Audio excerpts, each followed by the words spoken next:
Olá pessoal, tudo bem? Espero que sim. Meu nome é Maria Beatriz, sou professora de redação do TEL Online e estou aqui para que possamos entender um pouco mais sobre a prova de redação da UEG, especificamente para o vestibular de Medicina e Direito, que tem sido uma novidade a essa universidade. Então vamos lá? Primeiramente, temos algumas considerações relevantes sobre a prova de redação.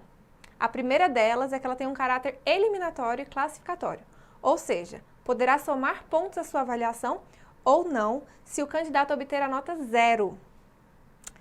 Além disso, tem um valor máximo de 70 pontos. Então, por exemplo, se no vestibular de medicina o candidato varia de 0 a 270 pontos, cerca de 25% dessa nota será atribuída à redação. É muito e por isso você deve se dedicar a ela. Além disso, outro aspecto considerável que está no edital são os critérios de desempate. Vamos ver o que está escrito. Capítulo 9 da classificação final. Em caso de empate, prevalecerão sucessivamente para efeitos de classificação final os seguintes critérios.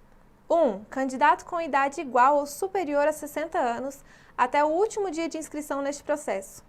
2. Candidato com maior número de pontos na prova de redação. 3. Candidato com maior número de pontos na prova de discursiva. 4. Candidato com idade mais elevada. Então, se você não tem 60 anos e está em uma situação que compete com uma nota idêntica à sua, provavelmente é a redação que será determinante na sua classificação. Certo? Bom, agora que a gente já está situado no assunto, vamos entender o que a UEG vai cobrar na sua redação. A Universidade Estadual de Goiás tende a seguir mais ou menos um padrão. Normalmente, são cobrados 3 tipos textuais: dissertação, narração e carta argumentativa. Dentro desses, os gêneros mais recorrentes são artigo de opinião, crônica e carta de leitor. Bom, se a gente for analisar os vestibulares anteriores, até o ano de 2014, cobrava-se conto ao invés da crônica. A partir de então, mudou-se o tipo de texto narrativo. E até o ano passado, no vestibular seriado, que é o SAS, cobrou-se também o conto como tipo textual narrativo. Então, eu não posso te afirmar com certeza o que será cobrado na sua prova, mas eu estou aqui para isso, que é para te preparar para qualquer situação e, é claro, sem deixar de considerar a recorrência do padrão da UEG. Você se deparará com uma coletânea repleta de textos motivadores adequados ao tema proposto, que lhe servirão de suporte e será o suficiente para a sua produção textual. É importante que você leia todos. Posteriormente, teremos essa folha. Aqui será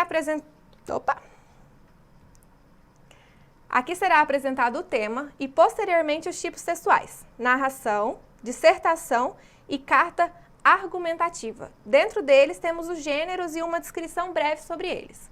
Olha só o artigo de opinião. Temos uma definição aqui. Artigo é um gênero textual no qual são apresentados argumentos para convencer seus leitores a respeito da validade de um ponto de vista sobre determinado assunto. Simples. Depois disso, ele vai te propor um roteiro e é muito importante que você o siga à risca. Eu vou te provar o porquê. Vamos lê-lo primeiro. De posse dessa orientação, amparando-se na leitura dos textos da coletânea e ainda em sua visão de mundo, imagine-se na função de articulista de uma revista ou de um jornal de circulação nacional, articulista de uma revista ou jornal de circulação nacional, e escreva um artigo de opinião posicionando-se acerca da questão tema desta prova. No ano de 2018, no primeiro semestre, o tema de redação foi a questão do lixo. Então vamos ver o que a banca publicou como resposta esperada. A banca espera que o candidato imagine-se na posição de um articulista de uma revista ou de um jornal de circulação nacional que esteja abordando o tema da prova e redija um texto argumentativo do gênero artigo de opinião, no qual responda ao questionamento sugerido pela questão tema. Parando aqui, a gente consegue ver algumas palavras-chave que se repetem. Olha só, você precisa estar na posição de um articulista de uma revista ou de um jornal, redigir um texto argumentativo, respondendo ao questionamento sugerido na questão tema. É a mesma coisa que está escrito na sua prova. Ela apenas reproduziu o que lhe foi proposto.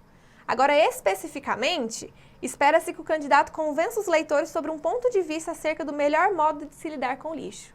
Gente, isso basicamente é a reprodução da definição que fora apresentada lá em cima. Olha só, convencer os leitores sobre um ponto de vista, artigo de opinião purinho e ainda associando isso à questão central do tema, certo? Bom, antes da gente continuar falando sobre esses critérios de correção, quero lhe mostrar a folha de redação. Vamos lá. Provavelmente é aqui que você escreverá o seu texto e essa folha não será substituída por um erro seu. É um documento, é o único válido da correção, então você tem que cuidar dele com muito amor e carinho, certo? Bom, também não deve manter qualquer marca que identifique o candidato. Por exemplo, assinaturas, rúbricas, desenhos, mensagens religiosas, tudo isso atribui nota 0 à sua redação. Então, não. Temos 30 linhas para escrever esse texto e aqui há um espaço adequado para você marcar o tipo textual escolhido. Gente, por favor, não se esqueça disso. Marque o que você escolher. A maioria dos gêneros exige que se tenha um título. Isso fará toda a diferença no seu texto. Tem um espacinho ali só para ele. Pronto? Situado? Familiarizado? Vamos lá. Agora, finalmente, sobre os critérios de correção. O anexo 9 desse edital deixa bem claro. Por meio da redação, pretende-se não apenas verificar se o candidato encontra-se apto a lidar com a norma padrão ou oculta da língua portuguesa, mas, sobretudo, atestar sua capacidade de elaborar coerentemente ideias próprias que configurem uma forma de ver o mundo com base em percepções críticas sobre diversos assuntos. Aluno, obviamente você precisa dominar a língua portuguesa, mas não é só isso. É principalmente a sua capacidade crítica diante do tema que será avaliado. E você deve associar isso ao gênero textual escolhido, certo? Teremos 5 competências pontuais em que será avaliado seu texto. Primeira delas, adequação à proposta temática. Aqui também é avaliado seu potencial de leitura e o desenvolvimento do seu senso crítico, que acabamos de falar. E muito cuidado, porque a fuga ao tema atribui nota 0 à sua redação. Então, você tem que ter muita atenção ao recorte temático e desenvolver seu texto seguindo à risca o que lhe é proposto, certo? 2. Uso da coletânea. Nesse momento, você deve selecionar alguns fragmentos da coletânea que serão favoráveis à sua discussão. Mas cuidado, porque você não pode copiá-los. Inclusive, o edital utiliza o termo ipsis literis. Assim, ó. Ipsis literis.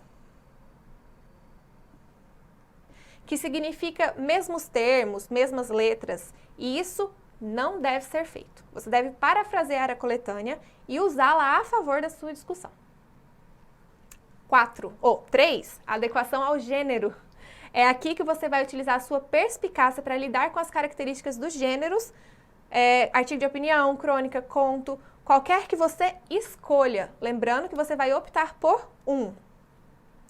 5. Adequação à norma padrão da língua portuguesa. Gramática, né? Muita gente tem dificuldade nesse conteúdo, mas a maior parte dos erros se dão por falta de atenção. Então, é claro que você vai dominar a gramática, mas, acima de tudo, leia e releia o seu texto quantas vezes forem necessárias, porque a maior parte dos erros você sabe e precisa corrigi-los. Por último, coesão e coerência. O que é a coesão e coerência? É a adequação à articulação das suas ideias com clareza e organização. Além disso, a utilização de conectivos também é considerada. Conectivos ou conectores é a mesma coisa. São pronomes, conjunções, aquilo que liga e dá uma estruturação à sua linha de raciocínio. Certo? Esses critérios são cobrados na maioria dos vestibulares do Brasil. Você vai se deparar com ele provavelmente em outras provas. A partir daqui, poderemos discutir de forma mais aprofundada esses tipos textuais e a adequação dessas competências e, inclusive, discutir alguns temas para despertar seu senso crítico. Vamos começar pelos tipos dissertativos, certo? Então, me acompanhe e eu aguardo você.